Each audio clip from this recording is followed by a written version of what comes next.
I think actually it's kind of my mother's milk, allemansrätten. It gave us the freedom from the beginning as children to just step out wherever we wanted.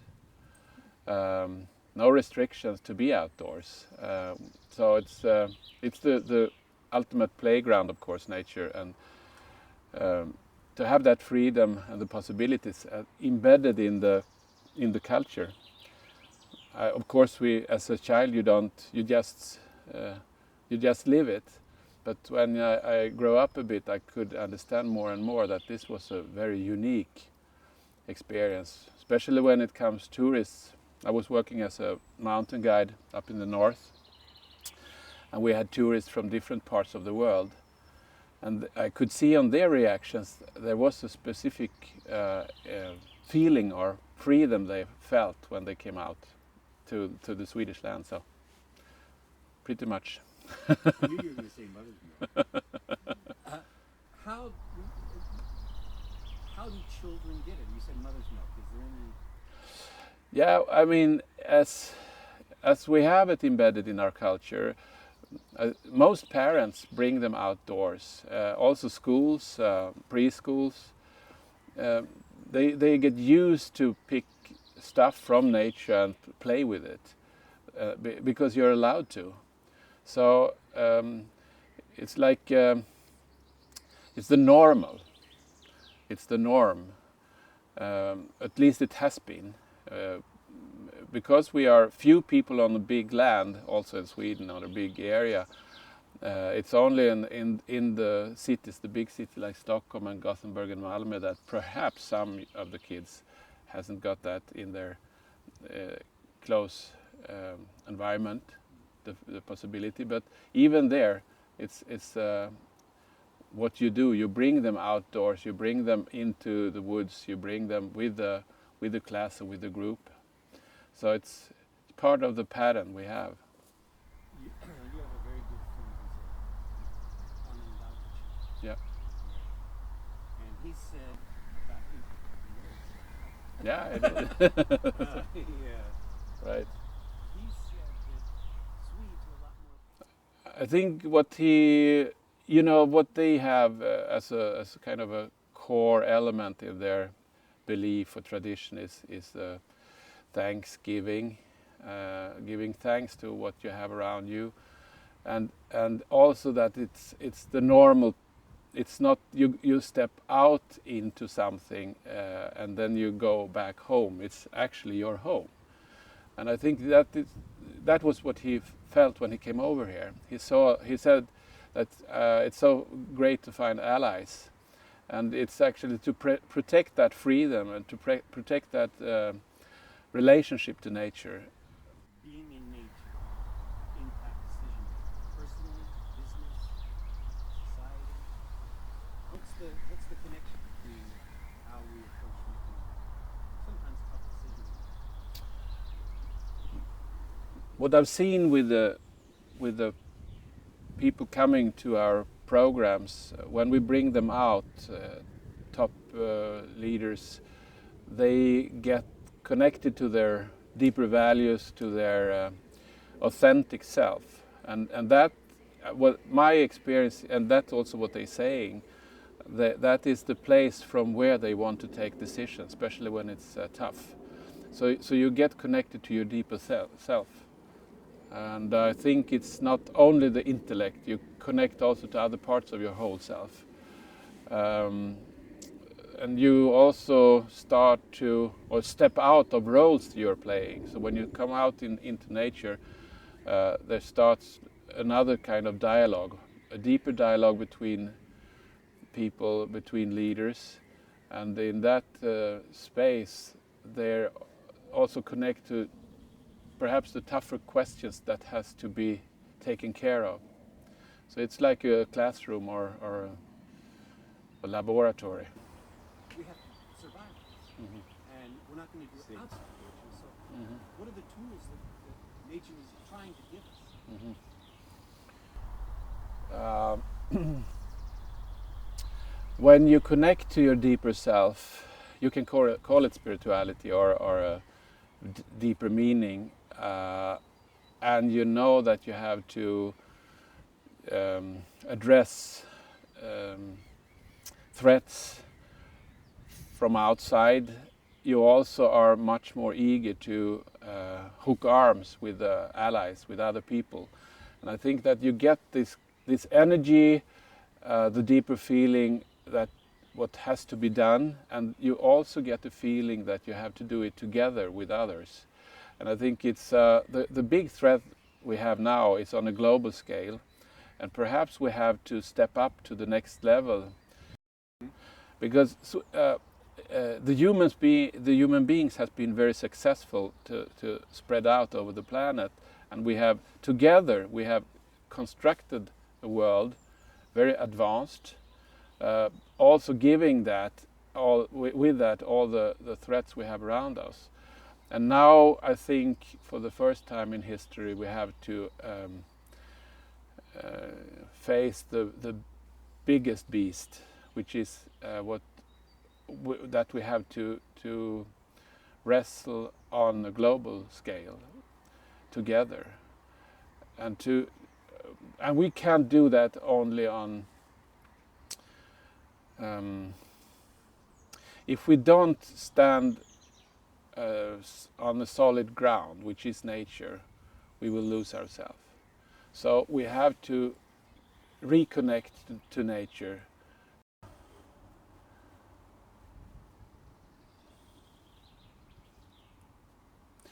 What I'm after is actually we have to do it together on a global scale. And we are so lost, and we are also lost on a spiritual way, you could call it. So we have to go back to our roots. And if we are so lost, as I can see in some parts of the world, it's actually also because of the lack of connection to nature. The most important thing nature is trying to tell us is that we are all connected.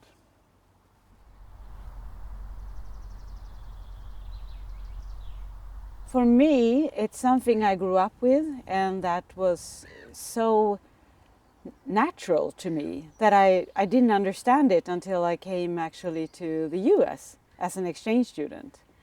I had read about this with properties and that it was dealt with differently in other countries than in Sweden. But of course in Sweden we also know who is owning what. But as a young child I could always be anywhere, and we were like when I was 14 and 15 years, we met outside in the forest just to hang out, and that was great. But when I came to the States as an exchange student, 83 and 84, and my families told me, no, you can't go out like you used to do in Sweden. But I want to go on walks, I said. I used to go out in the mornings and just have an hour of walk in the nature. And no, you can't do that. Here you need to understand who is owning what properties. Finally, after some months, I just went out. I couldn't take it any longer. And then I came to this part in the forest where there was a sign saying a word I'd never seen before, and I read it as no trees passing. And I couldn't understand it, no trees passing. What does it mean? Not passing trees or hanging in the trees. What is it? But I just had to walk, and it was a beautiful forest. So I went in there and walked, and then I came home to my family, and I told them where I'd been, and they were so scared. What have you done? You can't walk there. It's no trespassing. Trespassing? What's that?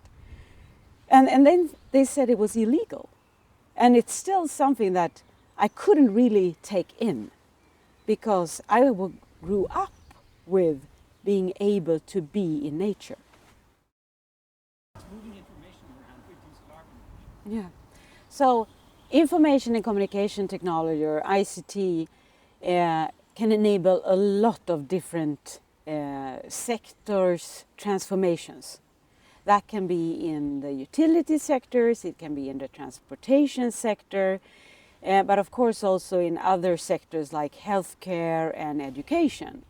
So on the topic of reducing carbon emissions with information and communication technology, one thing is to reduce travel by using video conferences, but we also need to meet and connect. But when we travel and when we transport things, then we can do it more efficiently with the help of intelligent transport systems. So that's one area.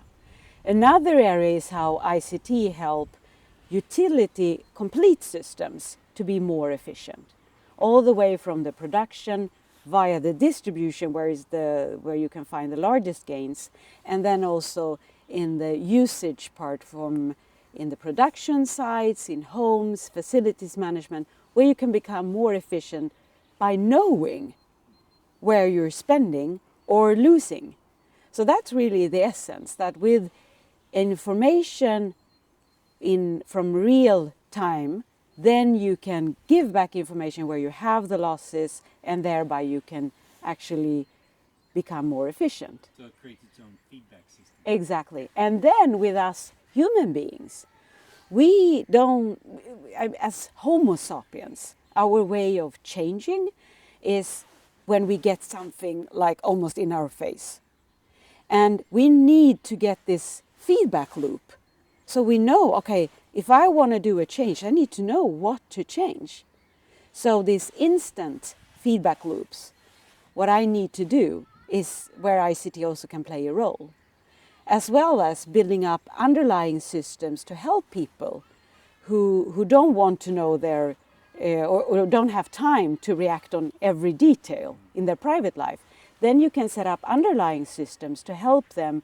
You know, you can turn off the fridge for 2 or 3 hours, if that's okay, via service level agreements with your utility company. So this is the Internet of Things. It's part of the Internet of Things, yes, so it's a huge potential. Yeah, I've heard it's upwards of the total emissions of Europe and America combined Exactly. can be saved Yes, globally. globally. Yeah, so by 2030, if the technology is used with this intention, then it can reduce emissions with 15%, equaling EU and US emissions combined. However, it's important then to measure and to see that we're on that direction, because only deploying technology in itself won't help. And what's your role there? What's the idea there? Well, the very, very interesting thing with the Stockholm Royal Seaport is that they have, first of all, set world-class targets regarding sustainability. And then they also said that they want to use technology to achieve those targets.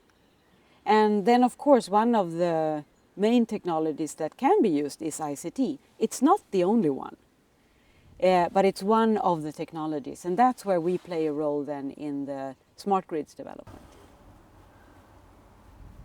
The cooperation is made in a way that it's called, in Swedish, samråds, what is it? I can't remember the Swedish word, but it's a cooperation council. Yeah. And then I try to describe this, that it's a council where we meet and say what we want to do, but we don't decide anything, because it's not a decision forum, but it's a formal input forum and a forum where we share insights and concerns. And that then builds on the common knowledge of the whole group, which strengthens our possibilities to transform. And what's also important is that the assignment, so to say, to do the development is not handed over to an external party to fix it, but it's something we together need to address and drive. And then we also need to increase our knowledge and deeper understanding what the challenges are and what other parts can bring in to the transformation that we need to do. Like your friend Mickey Percepti, what makes Swedes tick? I think we work pretty good together. we can see the bigger picture. We are connected to nature. We can still see the loops in nature, how we are connected. We have one phone call to all the decision makers. It's easy to access. So I think it's we have it in the system. We have it. We have a tradition, and we understand also cause and effects. That's what I think. And I think, of course, what we've talked about, the allemansrätten, that we have the access to nature, and that we know that even though someone is owning something, we can also take responsibility with freedom, combined. The other thing I think is extremely important is that we have had a mandatory school for a long time, since 1840s. So and for everyone, really a good system, which means that all people here, you can talk to everyone. I know I had colleagues from other countries in Middle Europe who said that, wow, I can talk to the person in the grocery store. I can talk to anyone here. In my country, I can't. They don't understand. But we have a common ground here. And we also have a basic trust for each other, which might also come from a long, long tradition of neutrality, where in this position, by being neutral, we've also been able to not be in war for 200 years. And this peaceful environment that we've had in the country has made it possible for us to jointly develop. We haven't had to be in wars, fights, and been distracted. And that also impacts the soul. Yeah. When you've been hurt like that, and all the memories, not only, for the persons, but also for the country as such. So I think we have, in that sense, an extremely good foundation. The trust part I also see a lot when I work, especially together with Swedish companies or other types of organizations. It would be any, if it's local authorities or if it's, funds or whatever, that if we say that we will do something, I know I can come back and we continue that journey. Yeah. I can trust someone who is saying that we will be on this together.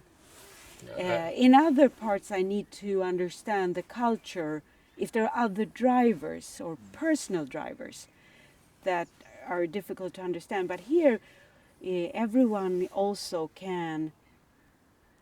We know that if something happens, there will be a fallback. I will not lose all my possibilities to go to hospital or education. I don't have to fight against others to get this common basics that actually build a society. And where I think that the tax system in itself is a fantastic sharing economy. Yeah.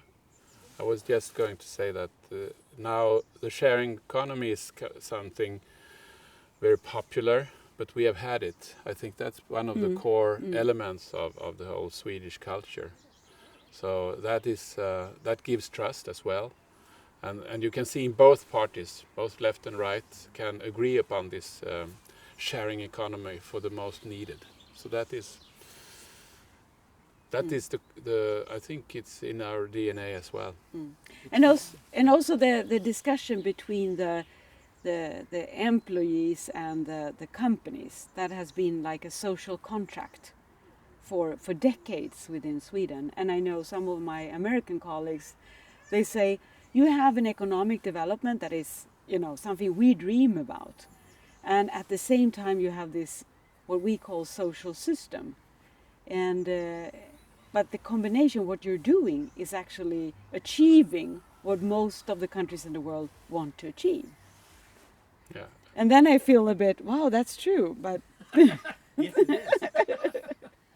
And if you have trust, if you can feel that from early age, and you have a trustful feeling with the society, you can pick it up from your parents, from your the leaders or teachers or so. And I think that creates a ground for a common cause. And I think that is what we have actually. So the common cause now is to fight climate change, for example. Yeah, I think the human beings are survivors, and we will look for good examples, and we will learn from them. So, What do you need from us? What do you need from America? What does the world need? What does Sweden need? I think we need some of this entrepreneurial soul that you have had, or you can show how to change in a very short time big systems, structures, and you can give a little bit of self-confidence to the Swedes, I think. Or vice versa. Yeah, but you have an enormous possibility and power to change. So when your system and your people start to change, that impacts the world. Yeah. Yes, I'm concerned about the future, and that's why I mean, you both are working at it. Yeah, exactly. So that's why I really feel I need to do a lot here in my daily life. And I'm concerned, especially when I see all the conflicts that are ongoing in the world on topics with regards to how people live or can't live together. Because that then hampers and reduces the possibilities to address the questions we need to address. So, and there I also feel that peace-building activities for children and young are extremely important all over the world. To be able to work together and defocusing on the conflicts, but being able to jointly develop. I want to say one more thing. Yeah. On allemansrätten. With allemansrätten and the accessibility to nature, and this with freedom and responsibility, it's also about respecting nature. And respecting nature and life, respecting human beings. So respecting each other is one also of the key components in the Swedish culture, which I think then builds the possibilities to trust each other, because I know we respect each other. Yeah. Actually, I think that one of the most important books to learn to read now is to read the Book of Nature for children. We have to understand how we are all connected, and we have to understand how the whole system works. It's absolutely necessary for the future. So when I grew up on the countryside with animals, and we grew a lot of our food ourselves, and when we talked about this, so when I now eat the food, that becomes me. And that understanding of what I eat, what I breathe, what I put on my skin becomes me. And then, of course, I don't want to have strange chemicals in me, because we don't know what happens then.